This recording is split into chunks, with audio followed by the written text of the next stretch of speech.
Hi friends, எல்லாருக்கும் வணக்கம். Welcome to மாற்றம் ஒன்றே மாறாதது. நிறைய பேருக்கு தினசரி வாழ்க்கையில் நிறைய சந்தேகங்கள் இருக்கும். அந்த மாதிரி உள்ள சில விஷயங்களை நான் அப்பப்போ கொஞ்சம் என்ன ஏதுங்கிறத சொல்கிறேன். நிறைய பேருக்கு இதெல்லாம் வெளியே எப்படி கேட்டால் இது கூட தெரியாமையா ஒரு குடும்ப பொம்பளை இருப்பான்னு நினச்சிக்குவாங்க அப்படின்னு பயந்துக்கிட்டு யார்கிட்டையும் கேட்க மாட்டாங்க.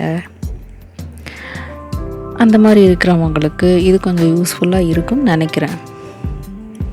இப்போ பார்த்திங்கன்னா, வீட்டில் குத்து விளக்கு, சாமி பாத்திரம் இதெல்லாம் தேய்ச்சி வைக்கிறது, அதே மாதிரி மளிகை சாமான் போட்டு வைக்கிறது, டப்பாங்கெல்லாம் தேய்ச்சி வைக்கிறது, இதெல்லாம் எப்போ பண்ணலாம்?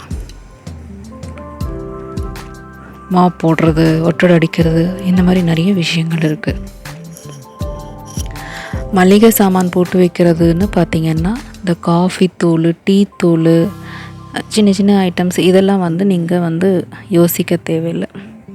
ஆனால் முக்கியமாக மளிகை சாமான், மிளகாத்தூள், உப்பு, புளி, சர்க்கரை, இந்த மாதிரி போட்டு வைக்கிற ஐட்டம்ஸ் எல்லாம் பார்த்திங்கன்னா, டப்பாலாம் பார்த்திங்கன்னா செவ்வாய் வெள்ளியில் காலி பண்ணி கழுவி கவுக்கக்கூடாது. முக்கியமாக இந்த பாத்திரங்களெல்லாம் கவுத்து வைக்கவே கூடாது.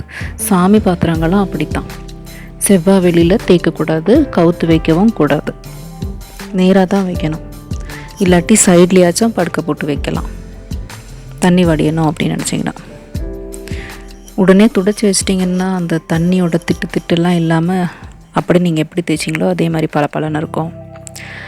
அதனால் நீங்கள் செவ்வாய் வெளியில் சாமி பாத்திரம் தேய்ச்சி கவுத்து வைக்கிறதோ, இல்லை பருப்பு இந்த மாதிரி முக்கியமான மளிகை சாமான் போட்டு வைக்கிற டப்பாங்களை தேய்ச்சி கவுக்கிறதோ, ஒட்டடை அடிக்கிறது, வீட்டுக்கு மாப் போடுறது, முடி வெட்டுறது, இந்த மாதிரி எதையுமே செவ்வாய் வெளியில் பண்ணாதீங்க.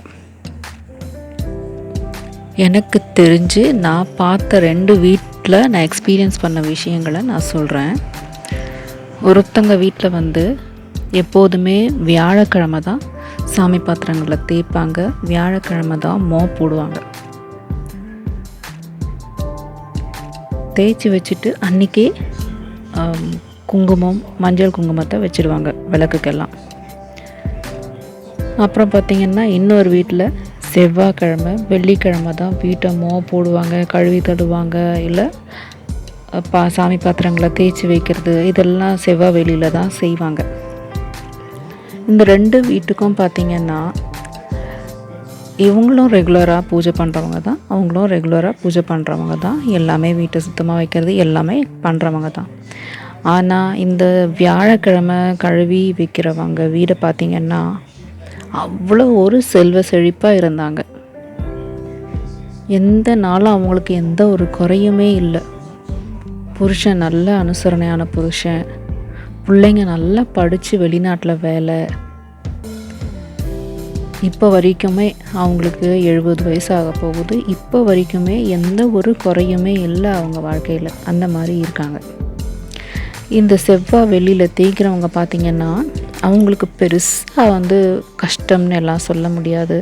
புருஷன் பொண்டாட்டி நல்லா சந்தோஷமாக தான் இருக்காங்க. பிள்ளைங்க எல்லாம் டிகிரி முடிச்சிருச்சு, வேலைக்கு போகிறாங்க.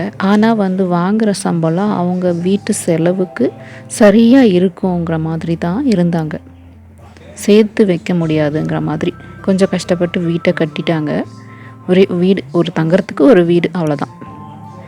கட்டி சுற்றி இருந்த இடத்துல அப்படியே ஃப்ரீயாக தான் இருந்துச்சு, வேற ஒன்றும் பண்ணலை. அப்போ அவங்க வாங்குகிற சம்பளம் அவங்க செலவுக்கு சரியாக இருந்துச்சு. பொண்ணுக்கு கல்யாணம் அதெல்லாம் வரும்போது பார்த்திங்கன்னா லோன் போட்டு தான் பண்ணாங்க. ஆனால் அந்த வீட்டில் இன்னொரு வீடு சொன்னேன் இல்லையா, வியாழனில் மாப் போடுறவங்க, வியாழனில் கழுவுறாங்க, அவங்க வீட்டில் அந்த மாதிரி எந்த பிரச்சனையும் கிடையாது, எந்த ஒரு கடனும் கிடையாது. இப்போ வரைக்குமே நல்லபடியாக போய்கிட்டுருக்கு.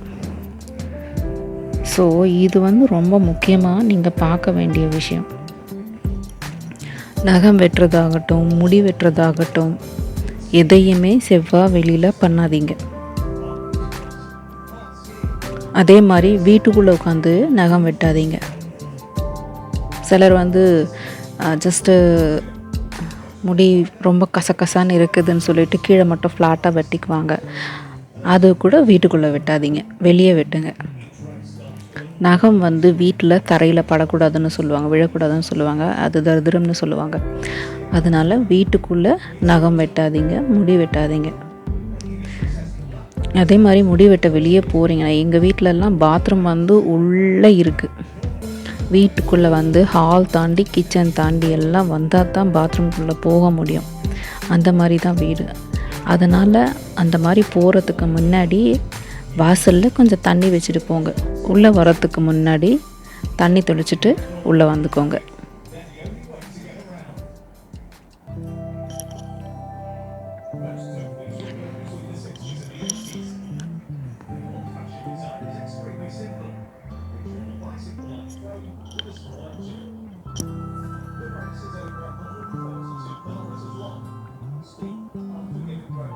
ஸ்டவ்வுக்கு மேலே எப்போதுமே எதையாவது வச்சு வைங்க.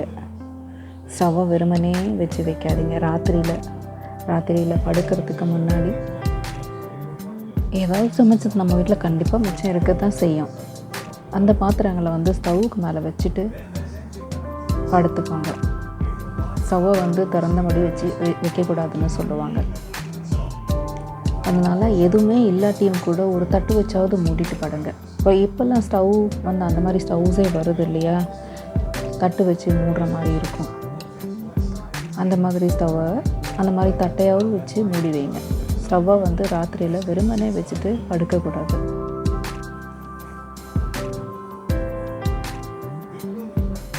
இந்த மாதிரி சின்னதாக எனக்கு அப்பப்போ தோன்றதை நான் வந்து வீடியோஸில் போடுறேன் ஃப்ரெண்ட்ஸ். கண்டிப்பாக எல்லாருக்குமே யூஸ்ஃபுல்லாக இருக்கும்னு நினைக்கிறேன்.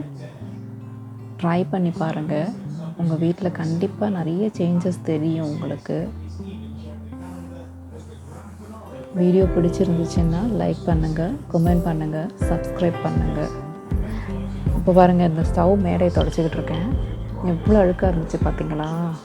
முதல்ல ஃபஸ்ட்டு பார்த்திங்கன்னா வெறுமனே ஒரு வெட் வைப் இல்லாட்டி கூட துணி நினச்சி முதல்ல மேலே இருக்கிற குப்பையெல்லாம் இழுத்து கீழே தள்ளிட்டுருங்க. அதுக்கப்புறமா ப்ளீச், இது வந்து ஒரே பெரிய இதுதான், என்ன சொல்கிறது, மார்பிள் தான், ஒரே பெரிய மார்பிள். அதனால் வந்து நடுவில் சிமெண்ட்டு இதுக்கெல்லாம் வேலையே கிடையாது, ஒயிட் சிமெண்ட்க்கெல்லாம் வேலையே கிடையாது. அதனால் ஃபுல்லாக ப்ளீச்சை ஊற்றி விட்டு கை வச்சா கை பொத்துட்டு போயிடும். எனக்கு வந்து கொஞ்சம் ஸ்கின் அலர்ஜி ஆகிடும். எரிய ஆரம்பிச்சதுன்னா ஒரு வாரத்துக்கு எரியும். அதனால் வந்து ப்ளீச்சை போட்டுட்டு நான் ப்ரஷ்ஷை வச்சு தேய்ச்சி விட்டு ஊற விட்டேன்.